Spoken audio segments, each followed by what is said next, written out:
하나님 말씀 보겠습니다. 마태복음 28장 1절로 10절 말씀입니다. 신약 52페이지 마태복음 28장 1절로 10절 말씀입니다.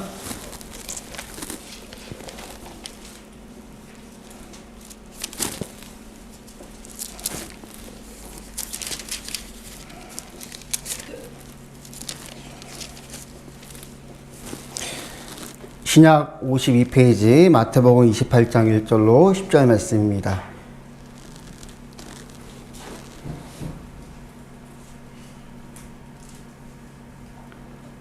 우리 다 찾으셨으면 한 절씩 교독하고 마지막 절은 함께 일도하겠습니다. 안식일이 다 지나고 안식 후 첫날이 되려는 새벽에 막달라 마리아와 다른 마리아가 무덤을 보려고 갔더니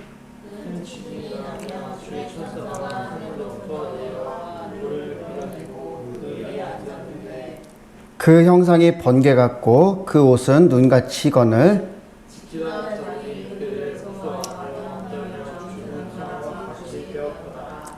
천사가 여자들에게 말하여 이르되 너희는 무서워하지 말라. 십자가에 못 박히신 예수를 너희가 찾는 줄을 내가 아노라.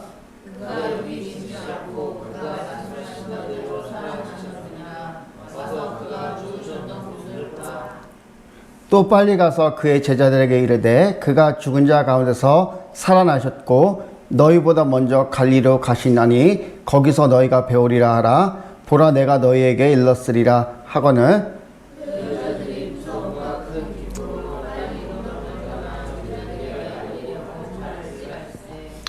예수께서 그들을 만나 이르시되 평안하냐 하시거늘 여자들이 나아가 그 발을 붙잡고 경배하니 이에 예수께서 이르시되 무서워하지 말라. 가서 내 형제들에게 갈리리로 가라 하라. 거기서 나를 보리라 하시니라. 아멘. 이 시간은 십자가를 넘어 부활의 자리로라는 제목으로 여러분들과 말씀을 나누고자 합니다. 사진 좀 띄워주시기 바랍니다.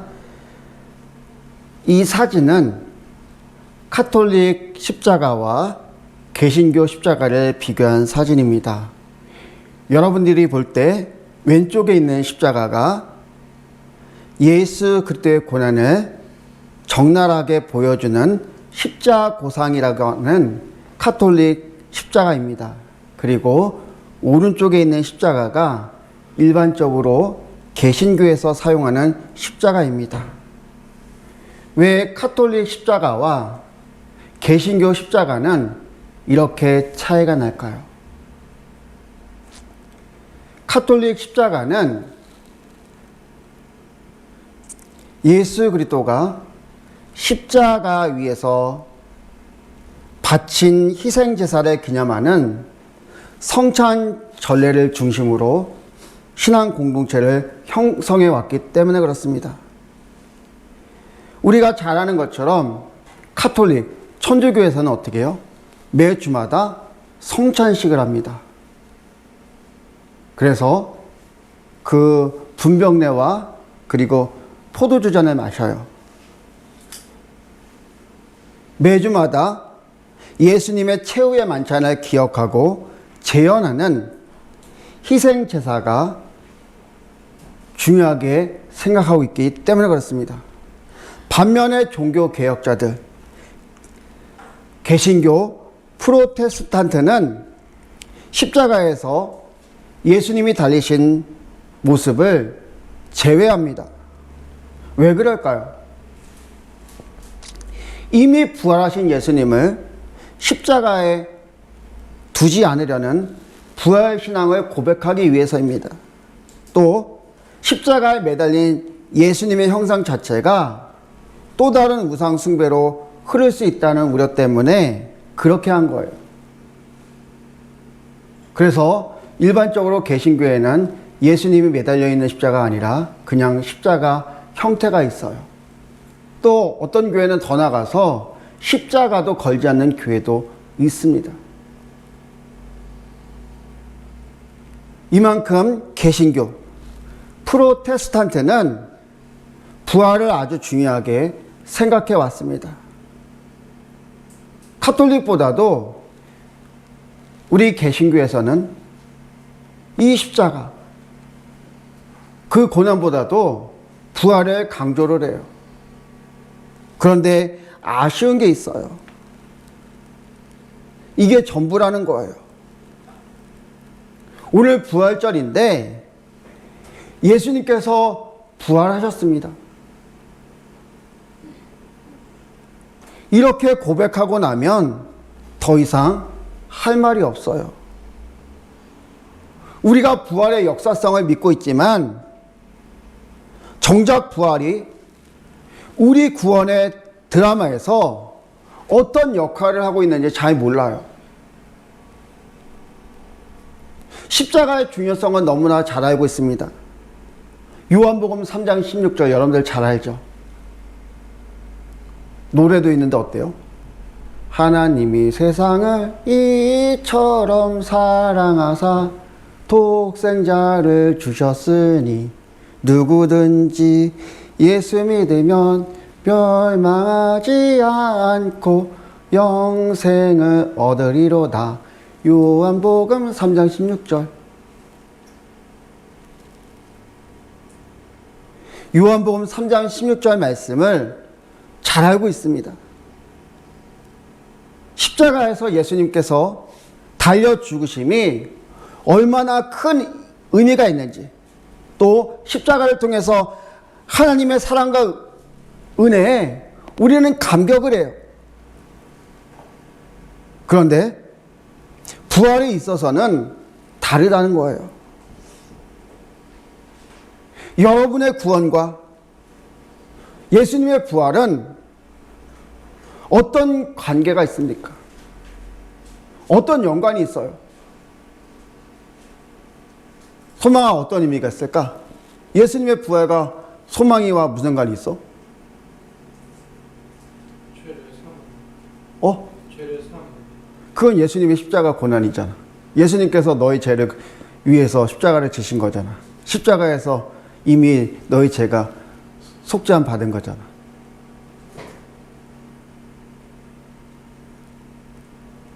우리가 십자가의 고난, 그건 너무나 잘 알고 있어요. 우리의 죄를 위해서 십자가에 고난 받으셨고 예수님께서 우리를 대신해서 십자가에 죽으셨다는 건 너무나 잘 알고 있습니다. 이걸 통해서 어떻게 해요? 독생자를 버리기 십년까지 사랑하신 하나님의 은혜, 하나님의 사랑을 깨닫게 돼요. 그런데 부활은 우리와 무슨 연관성이 있느냐라는 것을 말하기가 참 쉽지가 않습니다. 왜 부활이 필요합니까? 예수님의 죽으심으로 예수님의 이야기가 끝나면 허탈하기 때문에 죽으신 예수님을 다시 살려서 예수님의 구원의 드라마를 끝내는 것입니까? 부활은 우리에게 어떤 의미가 있습니까? 부활이 우리에게 크게 다가오지 않는 이유는 우리가 살아가는 세상에서 죽은 자의 부활은 있을 수 없는 일이라 생각하기 때문입니다.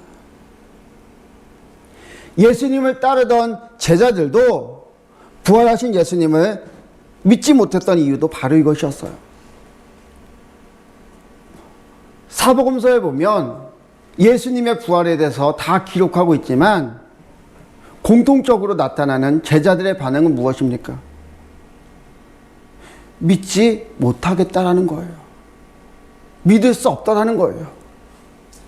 물론 유대인들도 창조주 하나님을 믿는 유대인들이었고 부활의 소망을 가진 사람들이었지만 지금 여기서 죽은 자가 살아난다고 생각하지 않았어요. 부활은 우리가 죽고 난 이후에 일어날 일, 예수님께서 이 땅에 재림주로 오실 때 일어날 일이라고 생각하며 살아갔기에 유대인도 그렇고 오늘을 사는 우리에게도 부활에 대해서 큰 의미를 두지 않는 것일 수 있다는 거예요.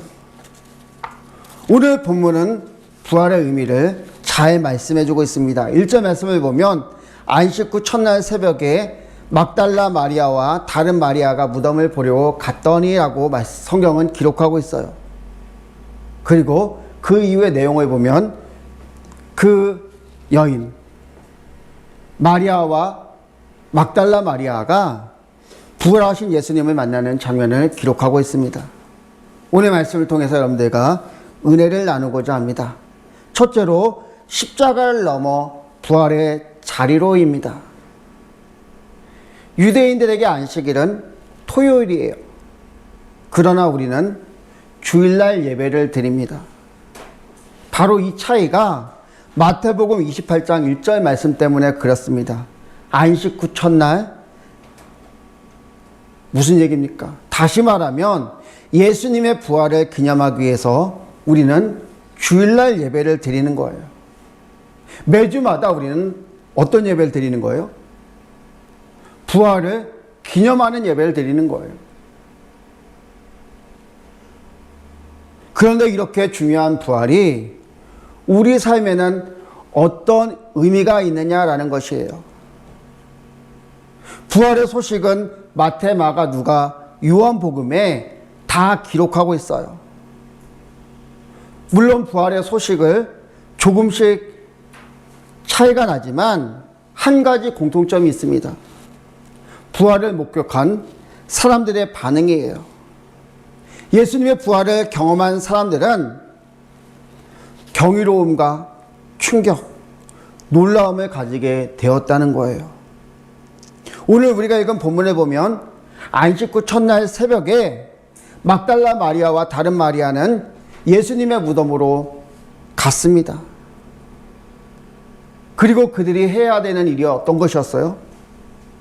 예수님의 시신에다가 향유를 붓고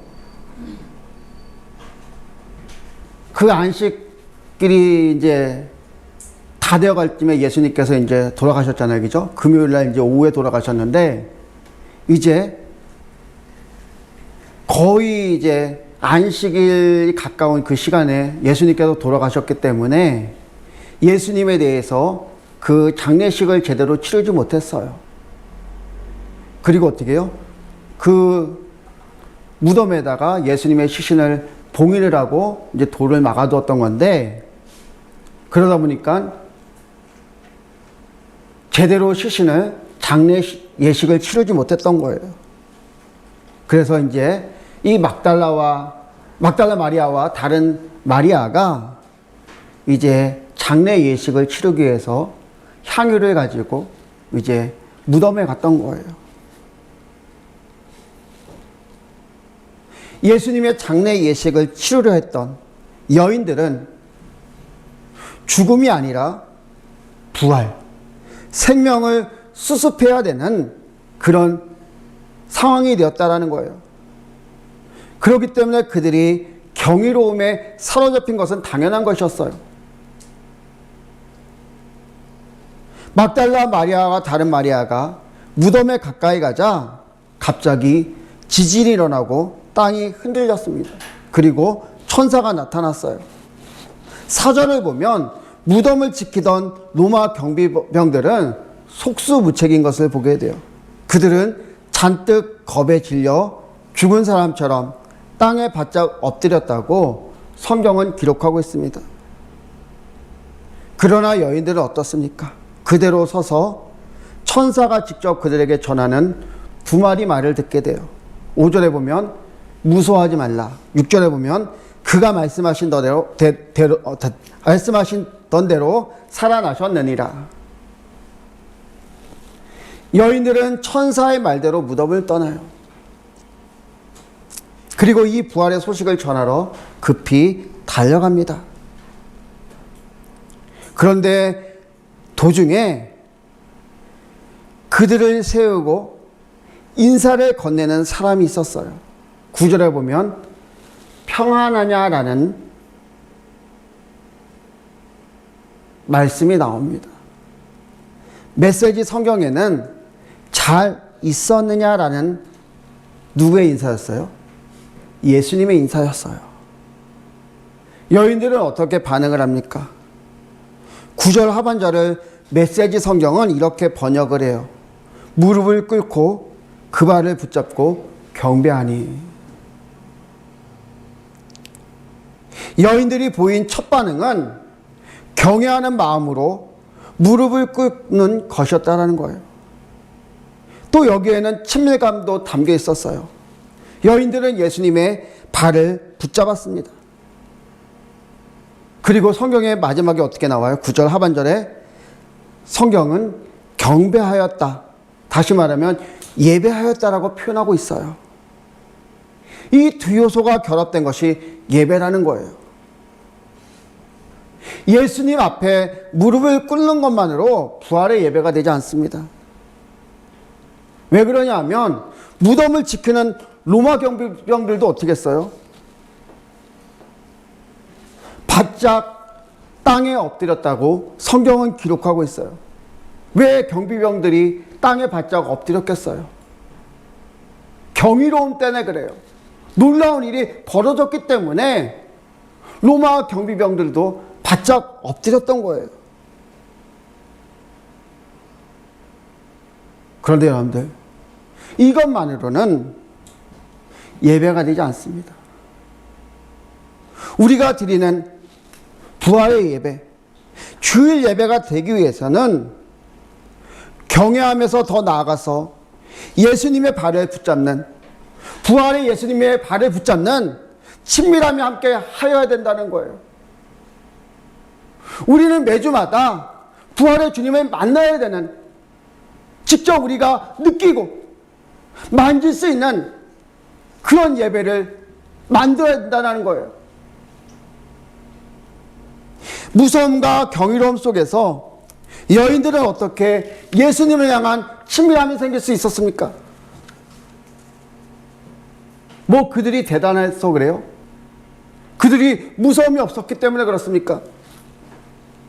그들이 부활하신 예수님에게 다가갈 수 있었던 것, 그들이 예수님의 발을 만질 수 있었던 것은 먼저 예수님께서 어떻게 해요? 무서워하지 말라. 천사의 말을 반복하면서 여인들을 안심시켰기 때문에 그렇습니다. 예수님께서도 어떻게 해요? 그 여인들을 사랑하셨기 때문에 어떻게 해요?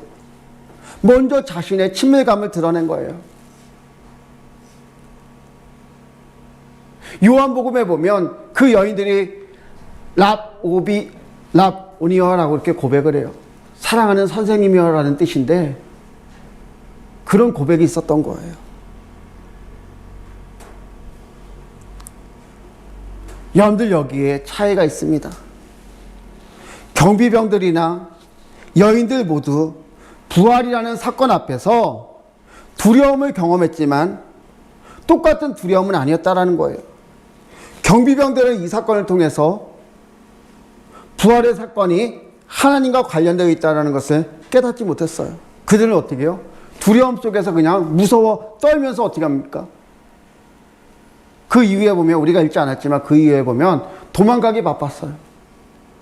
그러나 여인들에게는 이것을 통해서 어떤 것을 발견합니까? 부활은 우리의 생각이 아니고, 우리의 감정이 아니고, 우리 자신의 것이 아니라, 우리의 상황이 아니라 어떻게 해요? 하나님의 행위로 이끌어가는 과정이라고 이해하게 됐다라는 거예요. 부활은 내가 하는 게 아니에요. 누가 행하시는 일입니까? 하나님께서 행하시는 일이에요. 생명의 주관자이신, 창조주이신 하나님께서 하시는 일이라는 거예요.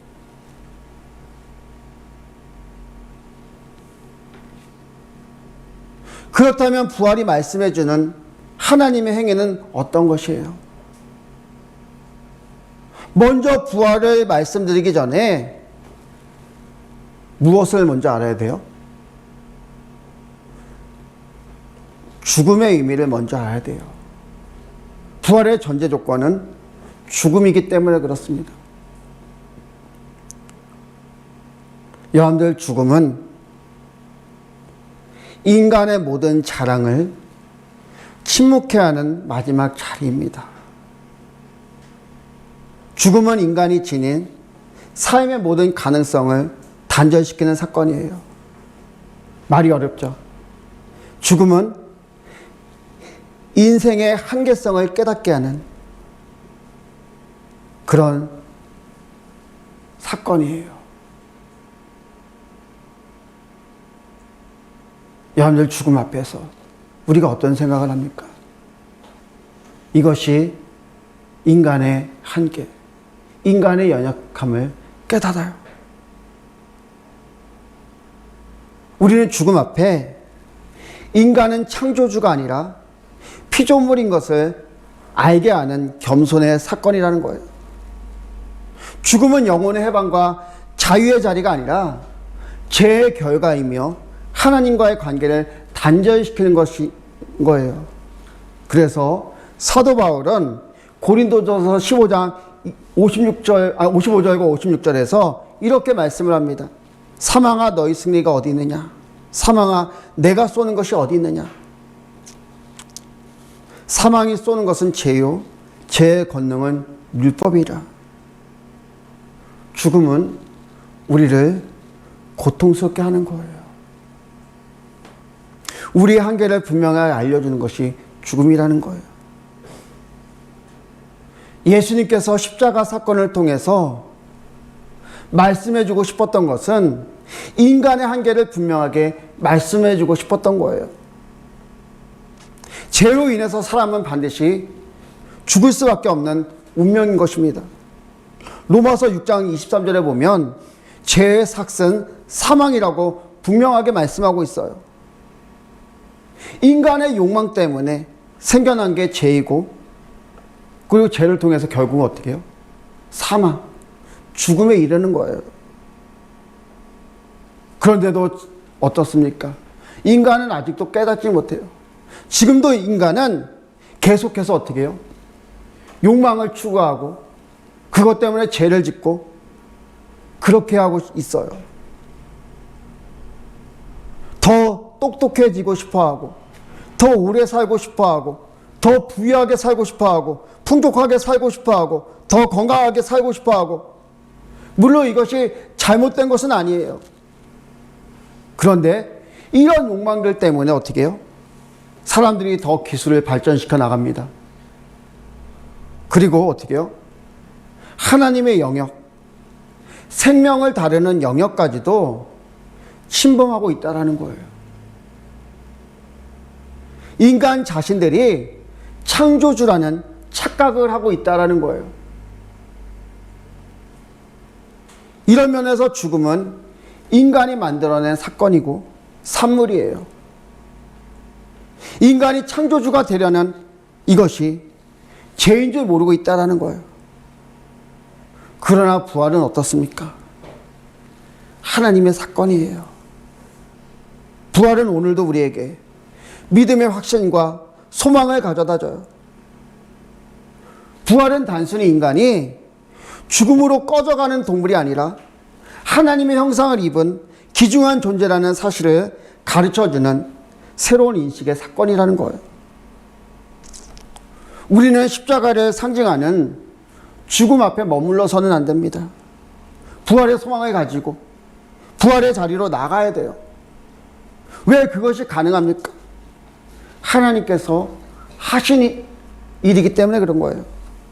하나님께 소망을 두고 예수 그리스도를 믿는 믿음 안에 거하는 자들에게 주시는 하나님의 은혜가 바로 부활이라고 하는 것입니다.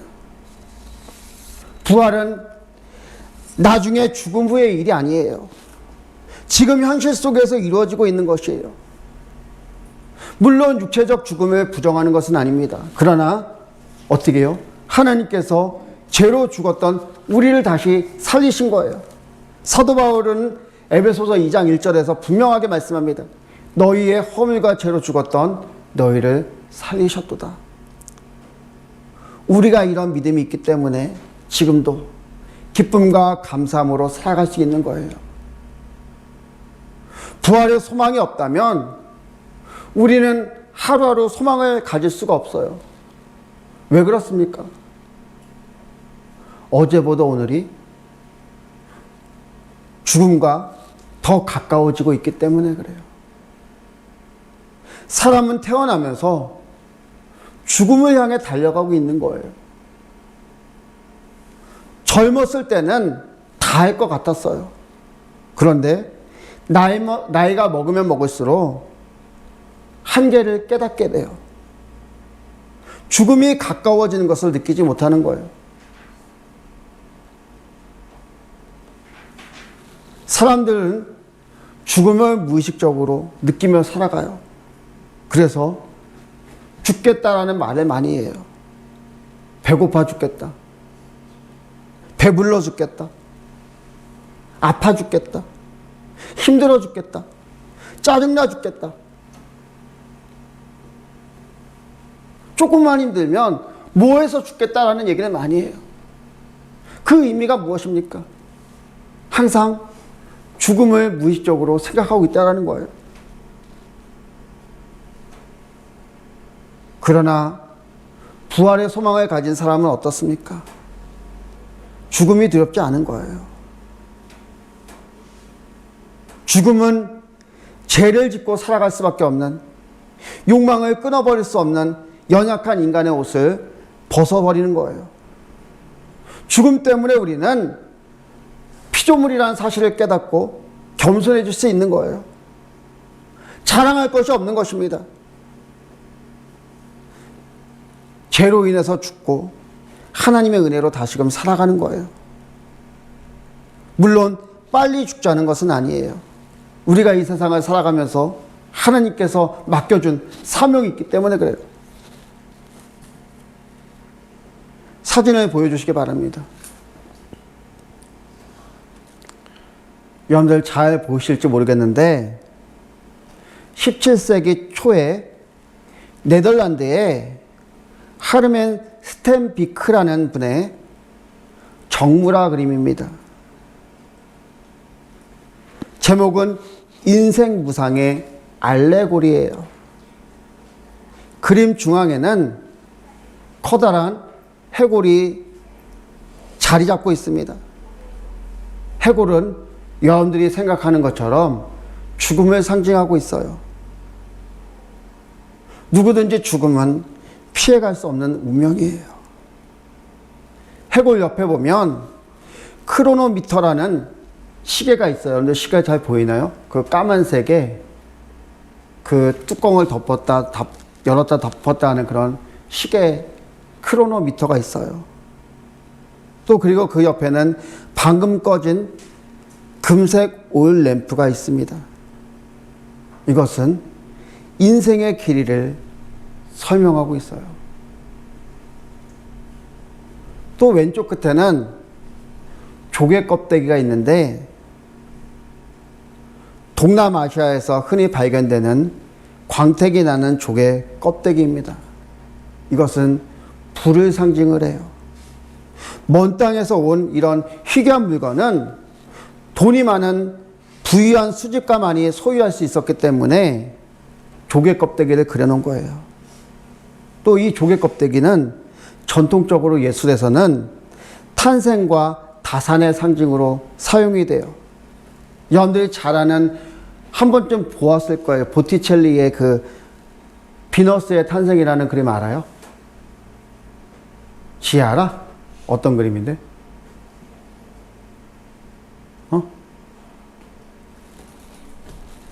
비너스의 탄생이라는 그림에 보면 그 비너스가 이제 그 조개 껍데기 위에 그 서 있는 그런 그림입니다. 여기서 조개 껍데기는 탄생, 다산을 상징을 해요. 또 해골 옆에는 책이 있습니다. 또 악기가 있는데 책은 인간의 지혜, 지식을 뜻하고 있고 악기는 즐거움을 상징을 해요. 또 옆에는 보라색 비단 옷감이 있는데 비단은 가장 좋은 옷감이고 보라색은 가장 비싼 염료를 뜻합니다. 또 그 옆에 일본 사무라이 검이 있는데 힘을 상징을 해요. 또 뛰어난 장인 정신, 또 기술력을 의미해요. 또 뒤에 보면 석기 항아리가 있는데 물이나 기름이 들어있을 것 같은데 생명을 유지하는 상징적인 요소로 등장을 해요.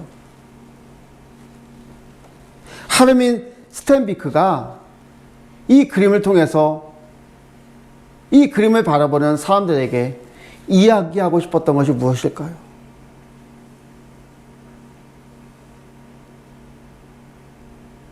부자로 살아도, 힘을 가지고 권력을 가지고 살아도 사람들은 결국 시간의 한계를 가지고 살아가고 결국은 죽음에 이를 수밖에 없다라는 것을 말하고 있는 거예요. 이 그림이 상징하는 것은 바니타툼 에트 옴니아 바니타스예요. 헛되고 헛되며 헛되고 헛되니 모든 것이 헛되다. 전도서 1장 1절 말씀이에요. 솔로몬이 말했던 지혜의 왕, 많은 재물을 가졌던 왕, 그 왕이 했던 말씀이 전도서 1장 1절 말씀, 헛되고 헛되니 모든 것이 헛되니라는 것이에요. 세상의 모든 것을 가지고 있다고 할지라도 죽음 앞에서는 부질없는 거예요. 공수를 공수고 빈손으로 왔다가 빈손으로 가는 인생이라는 것입니다. 부활의 소망이 없다면 세상의 욕망을 따라 살아가다가 결국에는 해골이 될 수밖에 없는, 죽을 수밖에 없는 것이에요. 세상 사람들은 그래서 어떻습니까? 한 번뿐인 인생인데 하고 싶은 거 다 하고 즐기며 살아가지 않겠느냐라고 이야기해요. 한 번뿐인 인생인데 열심히 살아야 되지 않겠느냐라고 생각을 해요. 그런데 결국은 어떻게 해요? 허무하게 끝나는 것입니다. 이것은 영웅에게도 마찬가지예요. 옛날 로마에는 전쟁을 승리로 이끈 장군들에게 화려한 개선식을 열 기회가 주어집니다. 승리하고 돌아오는 개선 장군은 말 3마리가 끄는 마차에 앉아서 열렬한 환호를 받으며 로마 시내를 행진을 했어요. 이렇게 최고의 순간, 환영받는 자리에서 그 옆에 노예가 있었는데 노예가 이런 말을 했다고 해요. 메멘토 모리, 라틴어로 너의 죽음을 기억하라, 또는 너도 반드시 죽는다는 것을 기억하라는 것이에요. 전쟁에서 승리했다고, 축하받고 환영하였다고 교만하지 말라는 경고예요. 인생이 영원할 것 같지만, 우리에게 꽃길이 영원할 것 같지만 그렇지 않다는 것입니다. 부활의 소망을 가진 사람은 인간의 욕망을 쫓아 살지 않아요. 인생이 영원할 거라 생각하지 않습니다. 대신에 우리의 이 땅의 소망이 아니라 어떤 소망을 품고 살아가는 거예요? 하늘 소망을 품고 살아가는 거예요. 하나님의 나라를 바라보며 살아가는 것입니다. 그렇기 때문에 죽음이 가까워지면서도 기뻐할 수 있는 것이고 감사할 수 있는 거예요. 한 주간도 부활의 기쁨과 감사를 가지고 살아가는 복된 한 주간이 되시기를 주님으로 축원합니다. 이 시간 복음성가 하늘 소망이라는 찬양 부르신 후에 1분 정도 통성으로 기도하도록 하겠습니다.